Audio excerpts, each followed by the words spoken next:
फिलिस्तीन के आतंकी संगठन हमास ने इजराइल पर अब तक का सबसे क्रूर हमला किया है, जिसकी दुनिया भर में आलोचना हो रही है।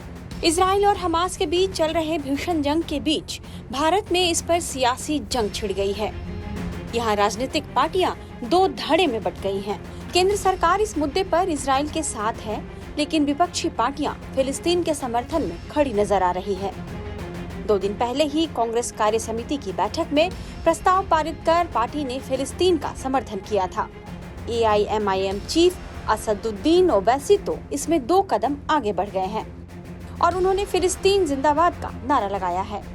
वहीं इस मुद्दे पर all India Muslim personal law board की भी एंट्री हो गई है।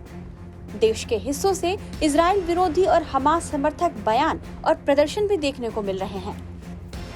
पहले बात ओवैसी की। AIMIM चीफ ने ट्वीट कर फिलिस्तीन जिंदाबाद कहा है।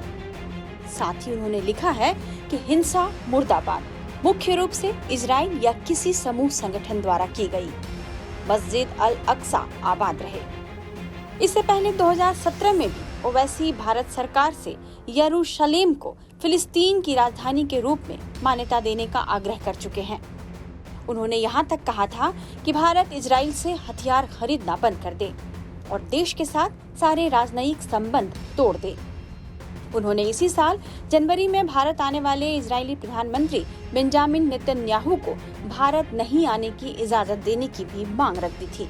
माना जा रहा है कि AIMIM खुद को मुसलमानों की राष्ट्रीय स्तर की पार्टी समझ रही है और इसके अध्यक्ष ओवैसी मुस्लिम समुदाय के सबसे बड़े नेता के रूप में सामने आए हैं।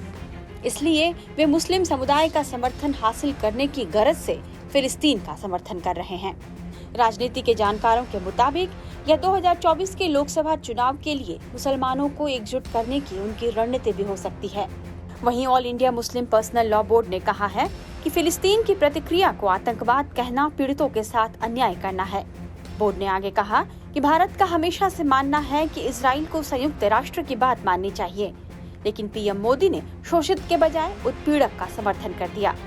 कह सकते हैं कि इजराइल और हमास के बीच हो रहे इस टकराव पर जहां पूरी दुनिया बटी हुई दिख रही है, उसी तरह भारत में भी धार्मिक लाइन पर प्रतिक्रियाएं देखने को मिल रही हैं।